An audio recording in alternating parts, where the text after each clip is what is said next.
Are the Nigerians here in the city of New Orleans, or rather the Nigerians here in America, whether it's New York, whatever, are you folks eligible to vote? Is there a system for that? It is really wonderful. Historically, what Nigerian has come through from dictatorship to democracy, and today, the leading and well-elected president in 2010 have declared it open for free and fair election and have enacted the Civil Rights, Voting Act open, to every Nigerian. So now, every Nigerian, anywhere you are in the world, you can vote. So if you have a Nigerian in Georgetown, he could vote? Yes, sir. What if you have one in Lower Nine? Yes, sir. Anywhere you are, just call your embassy, Nigerian embassy in America, and get your voting, straight up. Is there an embassy here locally, or where? No, we have embassy in Washington D.C. We have embassy in Atlanta. We have embassy, in different, but not. What about? I think one in Houston, eh? Yes, sir. Yeah, I think Houston would be the closest one. So give us some more background on the Nigerian population here, because I've heard a lot about the event that you had. So I'm pretty sure there's a large community of Nigerian networking here in the city. Well, about the Nigerian folks here, I know quite a few, plus the ones I met, and I noticed that most of them are highly educated. The masses themselves haven't been able to get over here. Thank you very much. I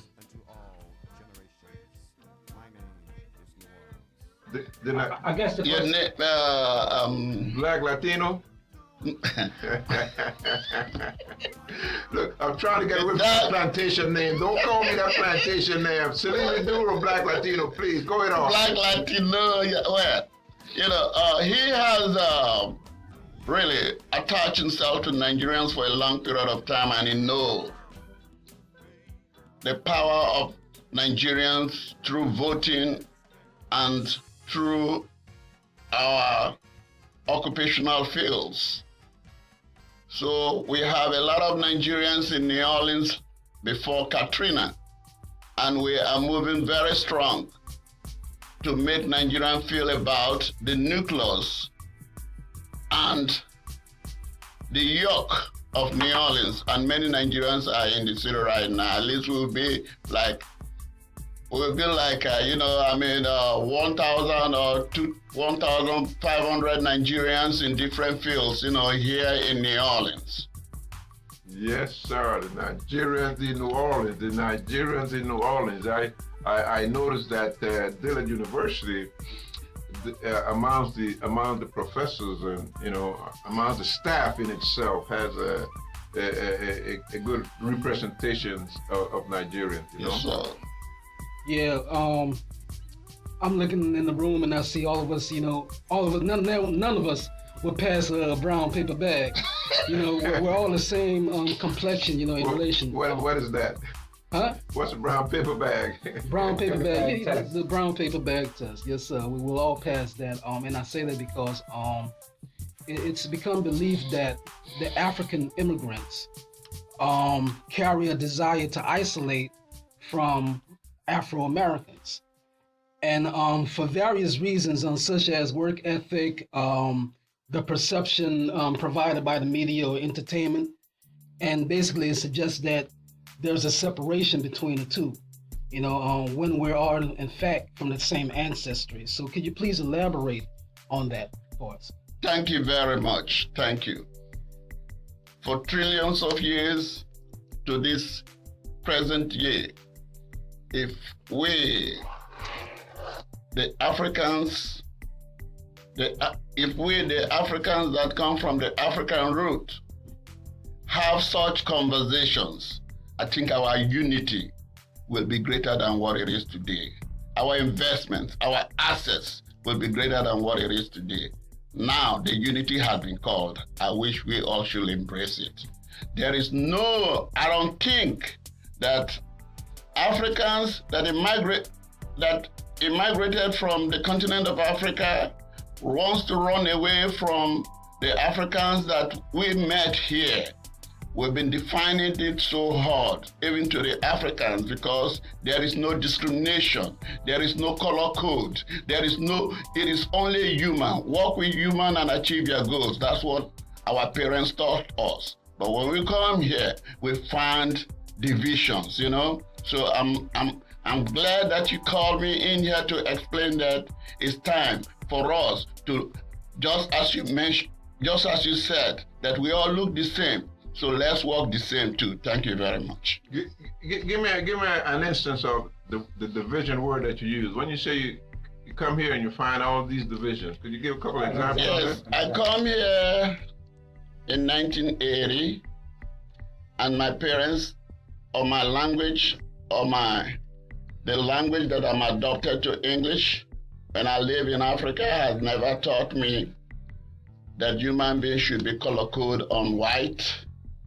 black, yellow, purple, never. So when we see human beings, we accept them for who they are, what they look. We don't judge them by their color, you know. That is the division that I'm talking about, and that division is open to all segments of life in this country. Whether we like it or not, it's a fact. And that's what I'm talking about. Divisions.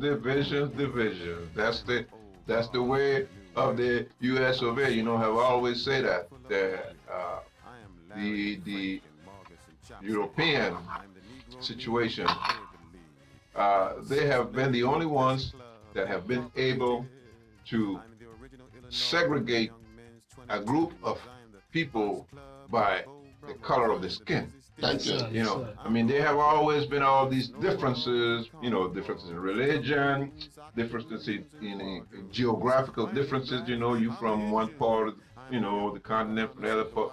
But there, I can't recall in history where a group of people was separated and discriminated and oppressed just because of the color of the skin.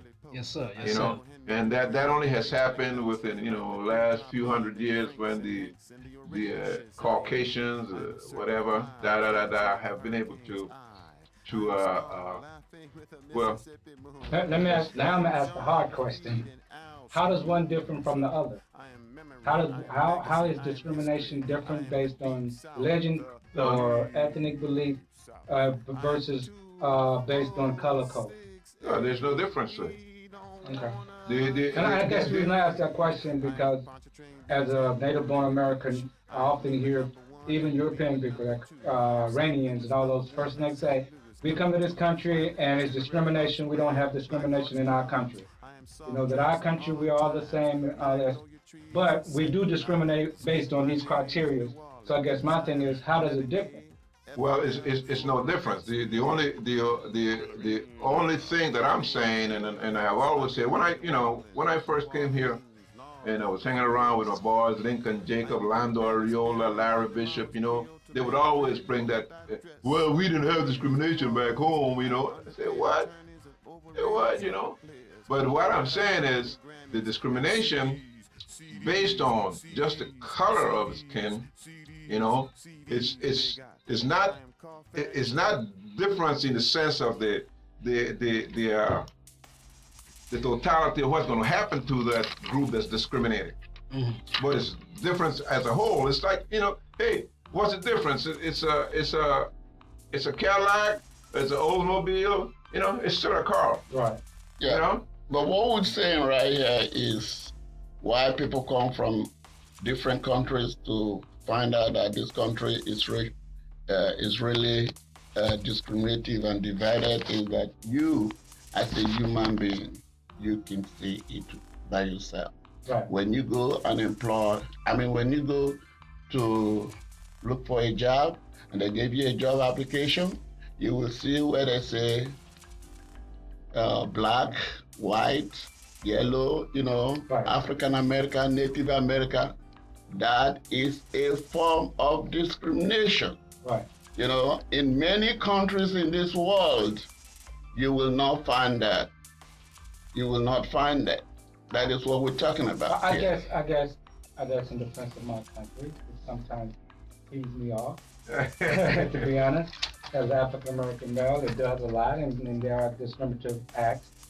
But I guess the thing is, some countries might have an underlying discrimination, and in America, because of the being the freedom of speaking and acting, it's just there. It's out there because some for me, and this is one thing that might be getting off stuff, bewildered me. How could South Africa stay up under apartheid?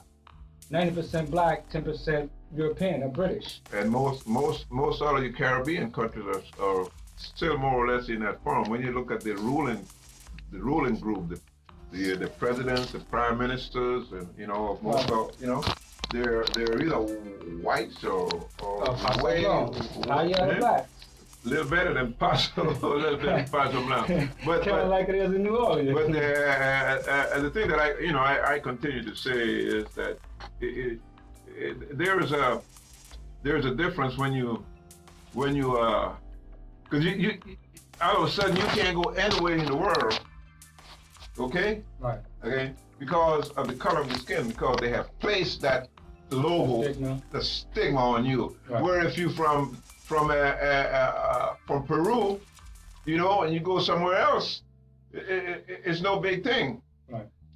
I mean, if you're light, if you're not an African, of African descent or from one of them other countries, it doesn't make no difference. Till that color comes in, then it brings another overlap, right? To that stigma, and that's all we talking about here. There's so many levels of discrimination.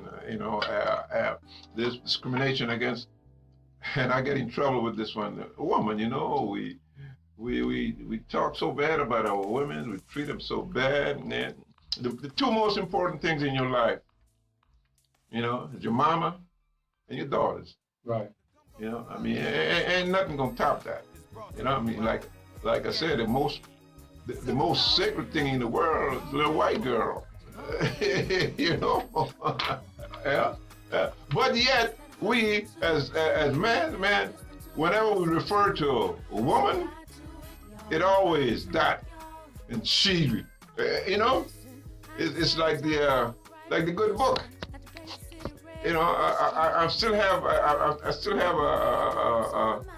I'm still looking in the Bible to find places where there's some good conversation, given about the woman.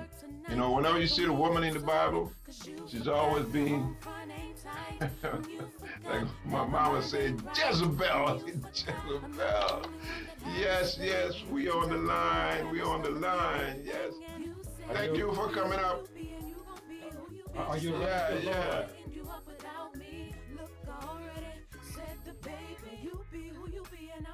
Hold on, before you make your comment, are you a registered voter? Baby, let me tell you why I'm not tripping. Taking these chances, I'm tired of being a judge. The HODO, baby, do you feel me? I'm not tripping. No, I'm not tripping. Money is the motivation. You got that bag, got that thing, you a G, got that work. You know what that leaves me with? 300 on the grand, a grand on 100,000. If you go any higher, I'ma leave you to the wire. The birds are calling, but what about a baby crying? Baby, see my heart is dying. When shots go off, I pray to God you're coming in. When 5-0 roll up, I pray to God you're running. The bulletproof vest ain't fully protecting. When enemies howling, what it do, that's a whole lot of pressure on me. Never take you for granted, my baby, you are worth it. Won't leave you in the dark, no matter how I'm hurting.